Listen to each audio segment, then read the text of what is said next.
যোৱাবাৰ আমি যাক 25,000 ল'ৰা ছোৱালীক 1 লাখকৈ দিছিলোঁ, তেওঁলোকক অহা 11 তাৰিখে আমি দ্বিতীয় কিস্তিৰ 1 লাখ টকা দিম।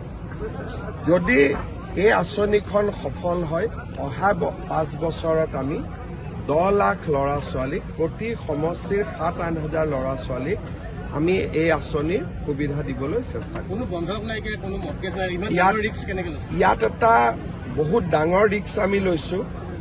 আমাক 1 লাখ টকা ঘূৰাই দিব লাগে, তাৰো আমাৰ কোনো কাগজৰ চুক্তি নাই। যদি ঘূৰাই নিদিয়ে আমি একো কৰিব নোৱাৰো। তাকো 5 বছৰ পিছত, 5 বছৰ মৰেটৰিয়াম আছে।